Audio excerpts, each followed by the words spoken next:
ஒரு பூசாரி என்னோட வீடியோவை எடுத்து போட்டு இந்த மாதிரி மண் எடுத்துகிட்டு வர்றது பெரிய தப்பு, இதை யாரும் செஞ்சிடாதீங்கன்னு சொல்லி ஒரு பதில் வீடியோ மாதிரி போட்டிருக்கிறாரு.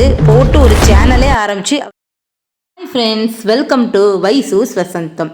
இப்போ நம்ம இந்த வீடியோவில் பார்க்க போகிறது குலதெய்வம் கோயிலில் மண் எடுத்துகிட்டு வர்றது சரியா தவறா அப்படிங்கிறத பற்றி தாங்க.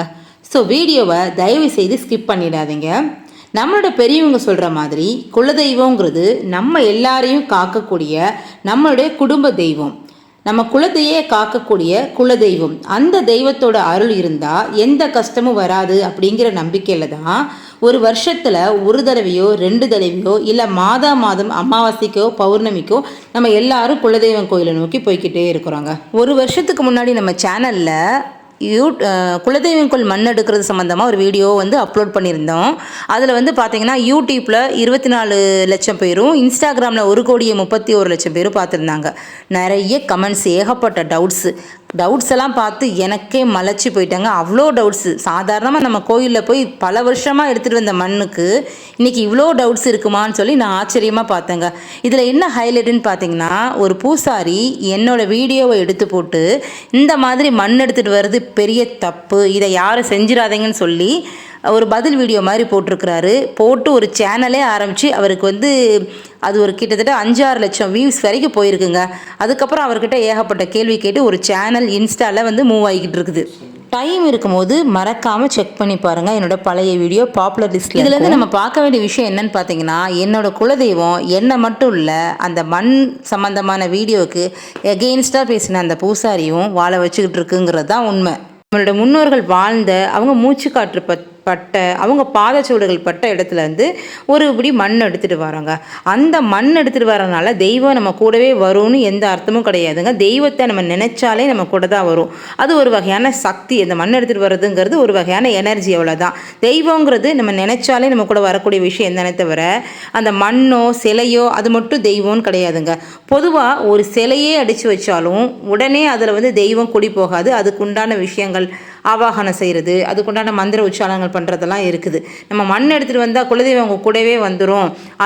அதுக்குண்டான விஷயங்கள்லாம் நீ செய்யலைன்னா அவனுக்கு பெரிய அடி விழும், பின்னாடியே ஒரு மண் லாரி வரும், பின்னாடியே ஒரு தனி லாரி வரும், அந்த மாதிரிலாம் பயங்கரமான ஒரு பரப்பிக்கிட்டு இருக்கிறாங்க, பொய் பரப்ப. இது எதுவுமே உண்மை இல்லை. ஏன்னா நான் போன வருஷம் போட்ட வீடியோ நீங்கள் பார்த்தீங்க. இந்த வருஷமும் நான் வீடியோ போடுறதுக்கு உயிரோடு தான் இருக்கேன். எந்த ஒரு பிரச்சனையுமே இது வரைக்கும் ஏற்படவே இல்லைங்க. எல்லாரோட வாழ்க்கையிலையும் ஒரு சில பிரச்சனைகள் வரும். அதுக்கு இந்த மண் எடுத்தது காரணமே கிடையாது.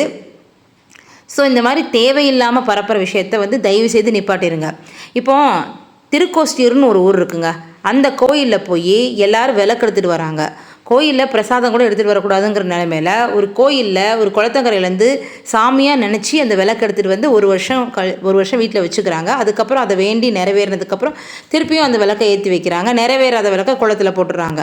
ஒரு கோயிலில் போய் விளக்கையே எடுத்துகிட்டு வந்துட்டாங்க, அப்போ அங்கே உள்ள பெருமாளே தூக்கிட்டு வந்துட்டாங்க, பெருமாள் உங்கள் கூட வந்துட்டார், அதெல்லாம் பெரிய தப்பு அப்படின்லாம் சொன்னால் ஏற்றுக்கிற மாதிரி இருக்குதா?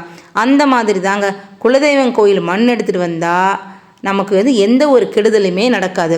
நான் பழையசாக ஒரு வீடியோ போட்டேன்னு சொன்னல, அந்த வீடியோவில் நீங்கள் மண் எடுத்துகிட்டு வீட்டில் கட்டிங்கன்னா உங்களுக்கு புதுசாக புதையல் கிடைக்குமோ, புதுசாக வீடு கிடைக்கும், வாகனம் கிடைக்கும், இந்த மாதிரி எதுவுமே நான் சொல்லலைங்க. குலதெய்வம் கோயில் மண் எடுத்துகிட்டு வந்தீங்கன்னா உங்கள் வீட்டில் தீய சக்தி இருக்காது அப்படிங்கிறது மட்டும்தான்.